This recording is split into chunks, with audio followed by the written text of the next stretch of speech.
because we were talking about this as far as podcasts. So some of these people aren't living these things, right? At all, right? You got people who are faking it. Derek Jackson comes to mind very quickly to me, like people who are saying one thing, but they're living the complete opposite. They've never had any real experience. You mentioned Cheyenne Bryant, S&M. Many guys feel like, hey, how you going to tell people about healthy relationships while you over here, dipping and dabbing and having a little cutty cut? But the point is, what are your thoughts in regards to this idea that the people who are giving this advice you got to live your raps? I feel like it's like a hip hop. Somewhere along the way, everything became, you got to live your raps. So do y'all agree that the person has to live their raps in order to be credible?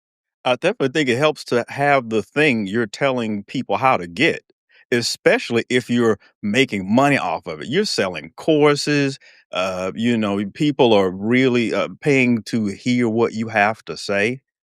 I mean, if I'm going to go to the gym and I get a trainer, I'm going to need my trainer to have some muscles, to show, okay, you know what? He's got the thing. He knows how to get the thing I want. I'm going to pay attention to them.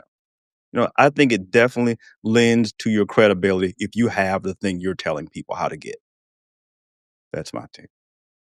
I think Delvin makes a good point. I think that the whoever brings the message should be, you're the first person who got the message. You should have been the first person who activated the message, whatever the message is, right? If you're the one bringing it and if it's so good, then why? It's like if everybody's sick and you got the antidote, don't run to the room and go, here's the antidote. You should have been the first person who took it. I mean, save some for everybody else, but if it's really the antidote, why haven't you taken it? So I get that argument. At the same time, though, right? I don't have to have perfected a thing to tell you, hey, this thing has been working for me.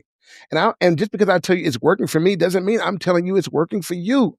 I'm just telling you what worked for me. How else will you know what your other options are if people don't tell you what worked for them?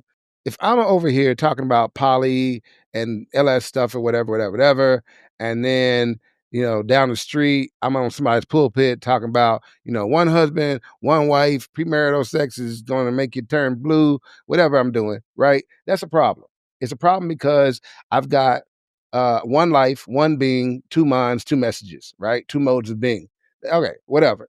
But if you are saying something and you're trying to live out whatever your expression is, your failings or your shortcomings do not invalidate whatever you're trying to do because you're still trying to do it. Just don't be going the opposite direction. That's all I'm saying. So no, Nick, I don't think we should go through a fine-tooth comb through everybody's life because all of our lives have discrepancies that don't necessarily measure up with who our character is right now because we've grown, right? Maybe we've changed. Maybe we've evolved. Or maybe we're still evolving. So nah. But that being said, you can't be the opposite because that's just phony. I mean, something about it got to be consistent.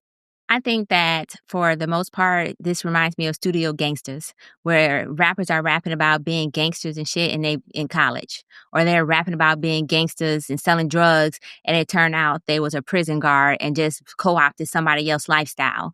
And so I think that Who could she be talking about? Oh my God. No. I think this is a clear example of Studio Gangsters. And the problem is when you have Studio Gangsters, the young folks or the next generation, they believe this shit is real. They take it for truth and they run with it. And so if we truly want to uplift the community, we got to have people who are practicing what they're preaching. And if you can't practice what you preach, then shut the fuck up. And recognizing, like Jay said, that we're all humans, right? We all have growth processes. We all evolve. Then giving grace for when that person who started off practicing what they are preaching, but then fell off. Okay, cool. We can give grace for that because we all mess up, right? But if you're constantly saying you need to do this, and this, and then it turns out you ain't done none of that. You say I need step 1, 2, 3, 4, and you still on step 0. So what gives you the right to tell me to do step 1, 2, 3, 4? And more importantly, why should I listen to you tell me do step 1, 2, 3, 4? It may sound good, but is that sounding good because you're looking at other people's experiences, which I support because you can learn from other people's experiences. So I don't want to take away any of that. You can learn from other people's experiences, but are you now moving to meet steps 1, 2, 3, 4? And if you're not, then you just in for the bag. And considering that everybody just look and listen for some reason, take everything as gospel, I think it's a problem. So yeah, I think you should practice what you preach.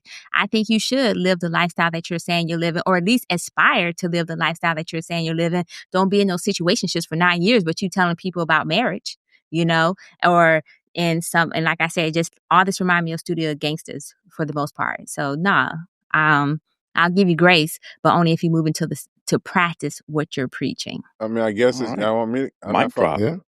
Okay. I guess Delvin's good. Okay. I was going to try to make space because I think this shit is lazy. Lazy. I think we have become accustomed to letting other people tell us stuff because we don't want to do the work necessary to find out shit ourselves. Right? Like, it's like, okay, so somebody said a thing.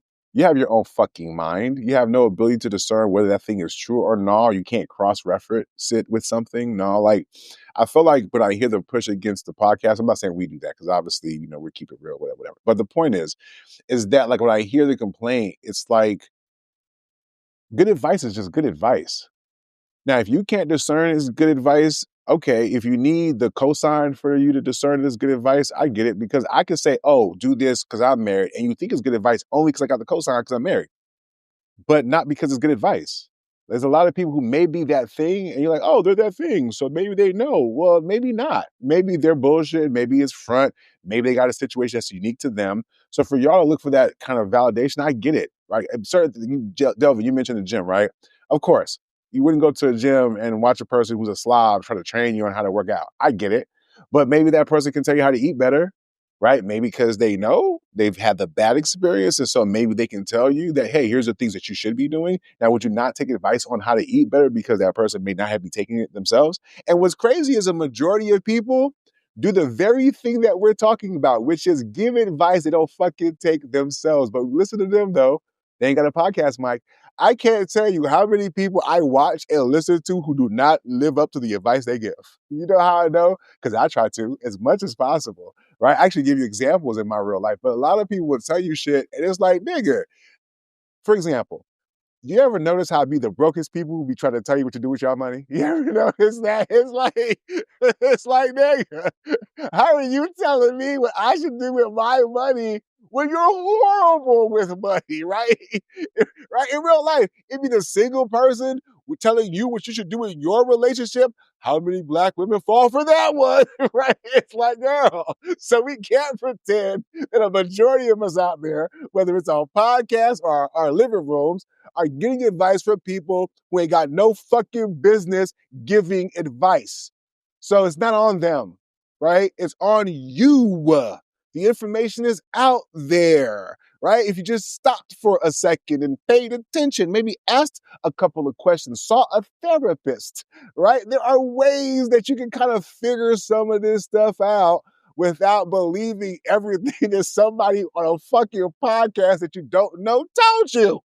You know what I'm saying? Because I'm going to tell you one last thing, right? Because it's not that hard. I forget, there's maybe like a scientific method or something, right? Where you have somebody who gives you a piece of information and then you cross-reference it. See, there's a second thing that confirms that piece of information. And if you're feeling froggy, maybe a third thing, right? And then depending on where it's coming from, you might be more inclined to believe it, right? If it came from the National Enquirer, right, or the magazine about aliens, you might be like, nah. But if it so that's just how you can kind of like cross-reference information to try to see if it sounds true, right? Y'all always talking about y'all gut feelings and y'all instincts and shit. Where them bitches at? Where are they at? Right? Especially for y'all women who end up being the most victimized by some of this bullshit that is out here in the first place. Right? So do yourselves a favor, man. Look more inward than outward. I think there's a lot of good information out there. I think you should be suspicious of it, but have an internal mechanism that you can discern whether or not it's relative to you, whether it makes sense, whether it's logical. But some of y'all are so fucking mentally lazy that you don't want to do none of that work. So you'll listen to somebody sell you some bullshit on how you can lose weight in 2 weeks and you buy it. That's the culture we live in, right? So we got to stop pretending that we don't look for the quick fix.